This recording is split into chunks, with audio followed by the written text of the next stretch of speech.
Good afternoon. I'm Nancy Muir with Miles for Hips, and I have the pleasure of having Alexis and her parents, Mary and Clint, with us this afternoon to share a little bit about their hip dysplasia experience. And just a little bit of background about Alexis is an 11-year-old. She is going into middle school in the fall. And a fun fact, Alexis likes Chikawa. Did I say that right? Yeah, I know I just Ikawa. asked you, but I already forgot who's a Japanese character. Is it like an anime character or a book It's character? just like, yeah, it's kind of like Pokemon, except it's not part of Pokemon. Okay, you're the pro on that. And then Alexis also likes to draw and swim and read. So I'm sure doing a lot of those kinds of things this summer. But welcome to Mhm. you all. Alexis, I'll let mom and dad fill in a little bit, just briefly about your family's history with hip dysplasia, and then get going with some questions for you. Okay. Sounds good. So Alexis was late diagnosed with severe bilateral DDH in 2020 at the age of 6 years old. Um, it was the end of her kindergarten year. So a crazy time for everyone globally, and then we just added some more crazy to the mix. Um, Strangely, after pursuing extensive physical therapy and medical workup from age 14 months and beyond, we were relieved to finally have answers to her gait discrepancies. We were flooded with questions and a brief frame of time that we had to ask several questions before we had a very short period of time that we could intervene surgically. Um, and we went through a lifetime of questions in 3 weeks, day and night. We were researching, and now that we finally, after all of her medical workup, had an answer for what was going on, trying to come up with the right surgeon and the right treatment plan. Um, but we didn't have time on our side, given that it took so long to finally get a diagnosis. Anything Um, else you want to fill in? Oh, and then you said, and then she obviously moved forward with surgery. Yes, Yep. yeah. So in July of 2020, she had the first of two bilateral Salter osteotomies with open reduction and femoral shortenings. So she had her first surgery in July. That was like 10-hour surgery, and then her second surgery at the end of August was a little bit longer than that, on the opposite side. So she was in the hip spica cast through October, July to October of that year. And then she wore the hip abduction brace for a fair amount of time. I think she wore it like a year It was afterwards. at least, I think it was 6 months, that was 24 hours. And then shortly, like, was a step down process. So, like, we went from like 24 hours a day down to I think, like 18 hours a day to Just at just at night. nighttime for quite a while. So, Yeah, and then she learned to walk with the hip abduction brace on. Um, And that was about Christmas time of that year of 2020 that you started walking again. And then in May of 2021, she went through the hardware removal process, and got all of her hardware taken out. She's continues with follow-up appointments, just monitoring her leg length at this point, and just trying to just grow and develop and be a kid and enjoy being a kid in the middle of the cards that we were dealt, you know. Wonderful. And Alexis, that you are our youngest person doing a hip dysplasia interview. You're our first kid. So this is very, very cool. And I have a couple questions for you, but also, if you want mom or dad to chime in, or if mom and dad have anything else to add from their experiences, They certainly can, but this is all about you. How do you feel being our first kid doing this? I don't know. I just feel kind of weird. I don't know. I'm the only child doing this. Well, and you're certainly not the only Mhm. child out there, and we're hoping that maybe this will, and first of all, I think if other kids see this, they'll probably really like knowing that they're not alone. And Mhm. I'm hoping maybe you'll inspire some other kids to also share their stories. So Mhm. we thank you. This is cool. We're excited about it. But first question, can you talk a little bit about what it's like to have hip dysplasia? It's kind of weird. It was kind of weird for me because like at first I couldn't do all the things I wanted, and I'm able to do more things now. But like all the things that I do, like physical therapy and appointments, it just kind of intervenes with my life, and it's harder to like find time to do what I like to do. Mhm. Yeah, that's tough because you're 11 years old.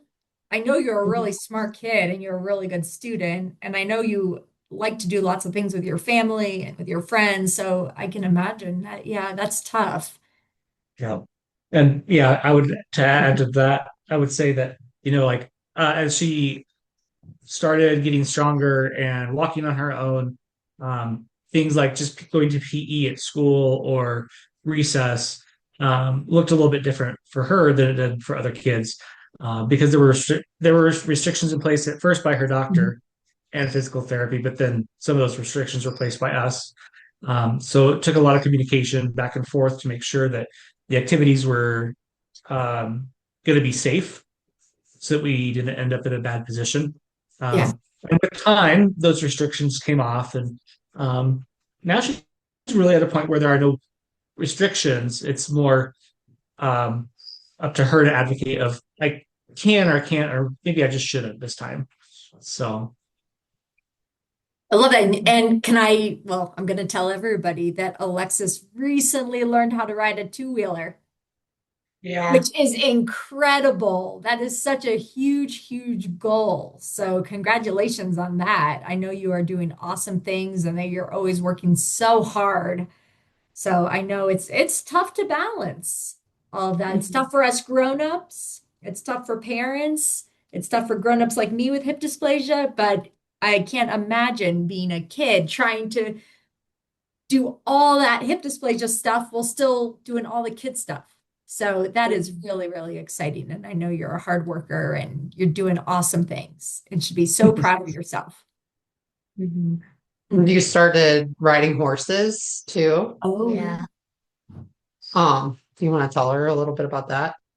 Yeah, so it's like this place called My Heroes, and it's in Loveland.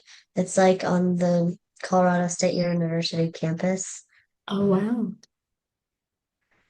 And you And and you've you get been, on the horses and you learned how to like make them turn and get on and Yeah. off and things like that. Yeah. Do you Mhm. mostly do walking or do you learn how to do some like I don't know the words. I grew up in a horse family too, but like cantering and galloping and things like that, trotting. Yeah. Yeah. yeah, That's just really beginning to start to do that, huh? Mhm. Yeah. that is such The a cool activity. I'm glad. And there's actually a lot of research because they say, I don't know, I'm sure you know this or maybe you've heard this, but the movement of the horse apparently is very similar to the human hips. So they say that riding horses, have you heard that? Yeah. Yeah, so they say yeah. it's really good to help train your hip movement. So that is so cool that you're doing that. Yeah, she did it when she was, what was she, like 3? 3 or 4, yeah. Yeah, at the neighbors when we didn't know why she had this core Oh, weakness we were always working on with physical therapy. And so we live out in the country and our neighbors were like, oh yeah, let's get her on a horse. And did beautifully, but we didn't know her hips were dislocated at that point. We were just working on the core yeah. strength part of it. So you've done horses a couple of times. Yeah. That's really Yeah. cool. It's such a great exercise. It's such a great activity Hmm. for people with hip dysplasia and without hip dysplasia. So that's really neat that you guys have done that. So, and Alexis, you already talked about how it's hard to try to balance everything. That was kind of my next question is what's been the hardest thing about hip dysplasia? Was it that, or is there something else that's been hard about having hip dysplasia? Yeah, I think that was kind of like the hardest because it's kind of hard for me to like find time to like hang out with my friends since I usually have something to do like ride up, not like go to a horse appointment or do physical therapy. Yeah, you're busy. You have a lot going on. Hmm. I'm glad you find some time to sneak in some fun and time with friends when you can, and hopefully that'll just be coming more and more as you get older and further away from Yes. these surgeries. More Is play there dates. you what? Just having more play dates. Yeah, that's such an Yeah. important part of childhood, right? Especially as Yes. you're getting close to being a teenager, middle schooler. Yeah. Is there anything about hip dysplasia that you would say has been a good thing? Well, there are lots of well, since my that saw me in my cast like during COVID, a lot of them know like how to be fragile, not to like be careful with me. Yeah. I bet you taught the students in your class a lot about hip dysplasia and Hmm. learning about people who have different ways of moving around. I know you were in a wheelchair a lot, right? And with Yeah. a cast, and I think that's probably was really helpful for the kids in your class to see that different kids have different needs and abilities and ways of getting around and doing things, but that you're still just a typical kid who wants to play and have fun and hang out with friends, right? Hmm. Mhm. And you've also gotten to share your story with all of your different classes as you've gone up through the years now and explain what hip dysplasia is. And a lot of those kids have never heard of it. So that's been a good thing, I would say, too. Yeah. Yeah, you've had a few moments that you've gotten to, have the interview with the TV station and the newspaper, Hmm.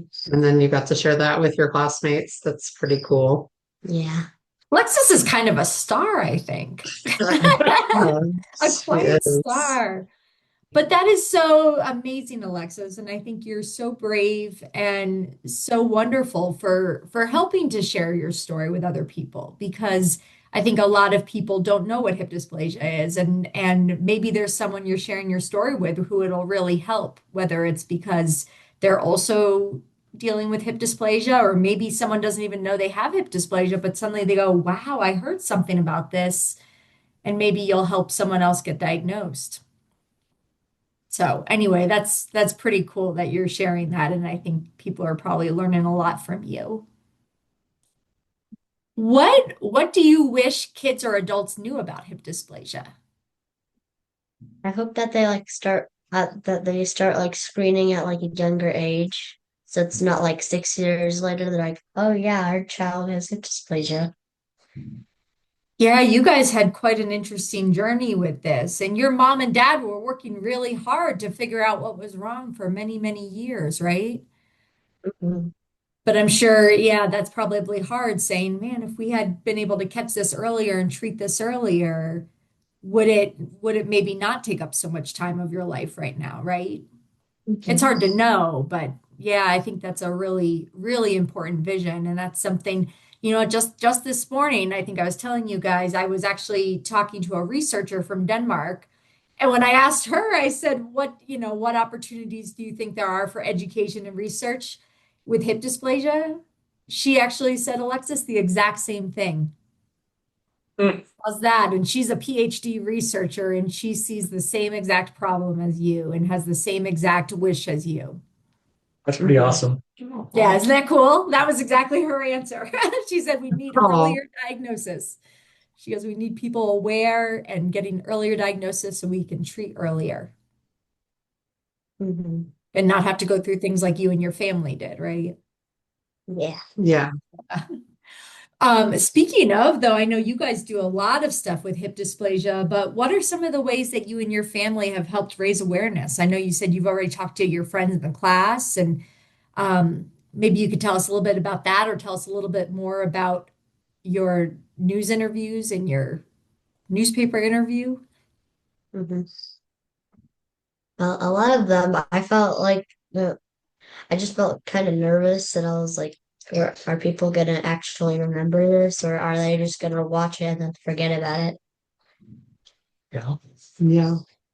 What are some Well, things though that you've done as far as like for hip dysplasia? So like Yeah, some of the activities we've done over the years. like we've done miles for hips. We've done like the Courage Classic. Yeah. can you tell people about what some of those are? So first of all, Miles for Hips. What if I know I've gotten to meet you through that, but can you tell people what you do with that? So for miles for hips, like we do this thing where we pick a spot and then we get to go take a run, which is really awesome. Is that for day of movement? Yeah. Yeah. And then what about the Courage Classic? Tell people what that is, because I don't know if people outside of Colorado or outside of Denver area will know that. Yeah, so so like every year, like around July-ish, there's like a at like some surgeons and people and a bunch of people like go on a bike ride, and they can sponsor a patient. And Dr. Selberg, she actually sponsored me last year. That is Yeah. so cool. And you guys went out and got to cheer for her, right? And be on the course Mhm. and get to be there for the event. Yeah. Yeah. It was a big bike ride and a big deal. It was a big celebration overall. Just, I think for her surgeon and for Alexis, just finally to celebrate, getting through that big war that we all had to go through. Yeah, yeah. No, that was a lot of fun. And that's what the news station interview was about too, right? Hmm. Mhm. Yeah, and I've read the news article about you, and I've seen that news station interview when you were on TV, and I will say they were both really, really powerful. And my guess is that people do remember them. I Mhm. think you're very inspiring, and I think people probably remember that. So that is very cool. Mm. Well, finally, let's end this on a really fun note. What are you doing this summer? We're gonna be going to South Dakota, and we're gonna be doing some bike rides and just a lot of adventures. Oh, Definitely that's a lot of camping. Some camping. Yeah. what are you most excited about? Probably like going to South Dakota because we're gonna go see Mount Rushmore with some cousins and Oh, family. very cool. I've never been there. That sounds like a blast. Mhm. And then at the end of it, you're a middle schooler and you Yeah. start another big adventure, right? Big adventure. Well, so many You're gonna wonderful. rock it. I'm excited. You're She's gonna be the totally gonna coolest rock middle it. school. I mean, Yeah. look at this kid. She can do anything, That's so true. right? Well, before we sign off, is there anything else you or your mom or dad would like to share with our community? I think we're just excited to be a part of getting kids diagnosed earlier and raising awareness of hip dysplasia because I think as a parent, you look at all of the things you have this beautiful baby that you've been entrusted with and you are protective of them and you want to promote their development however you can and there's so many things to navigate in becoming a new parent and trying to facilitate their development. And I think there's a lot of there's a blast of information that you get inundated with as a new parent. And um, I think for some reason, hip dysplasia is one of the things that gets missed in the mix of we do all of the early screenings for hearing and vision and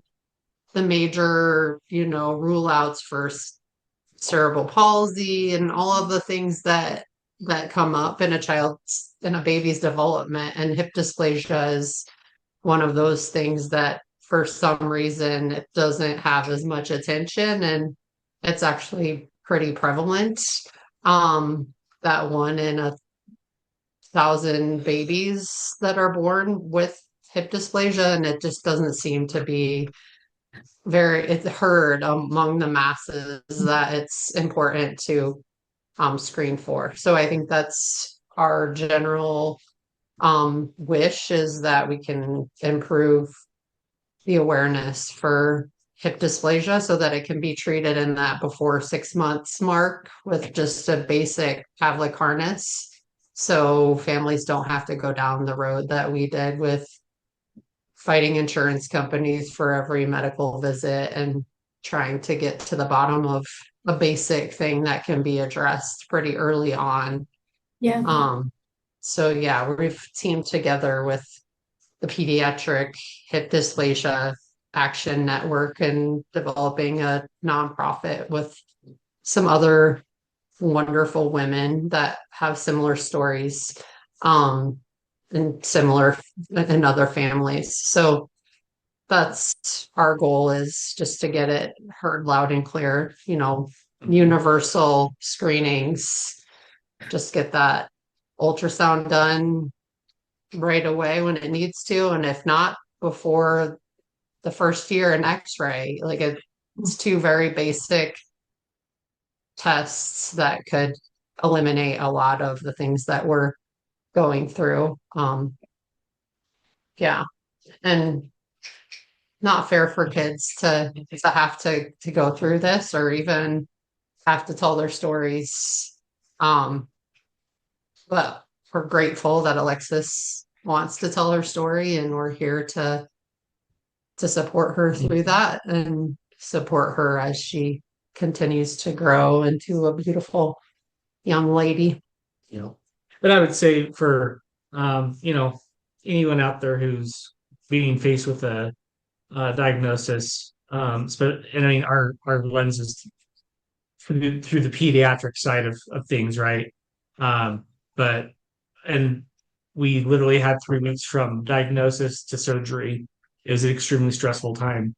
But I would just encourage that there is light at the end of the tunnel.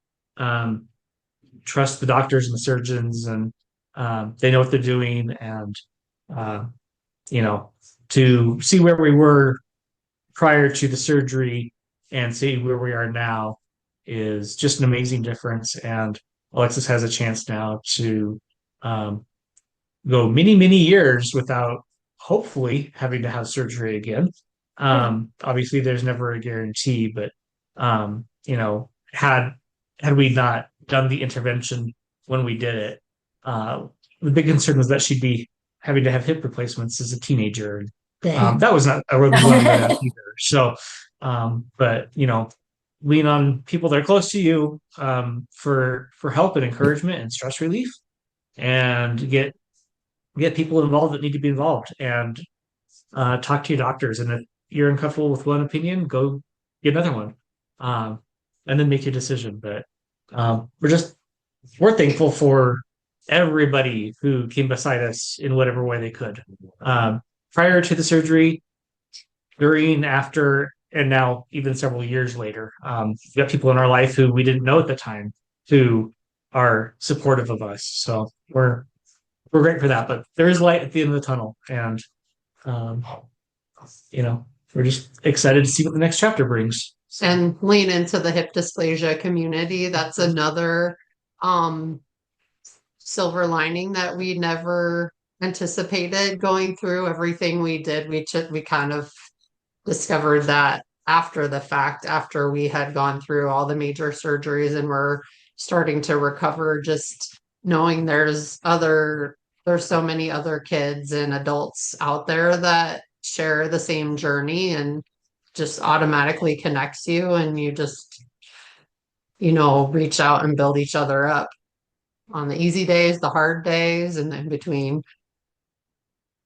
Well, I think that's so wonderful. And thank you all for sharing those words of encouragement and just being so open and willing to share your family story. And Alexis, especially, thank you to you for taking the plunge and coming on here and showing other kids, that it's helpful to get out and share the story, and that they're not alone either. So we really Mhm. appreciate it. Well, thank you all. This was wonderful. Thank you, Nancy. Thank you.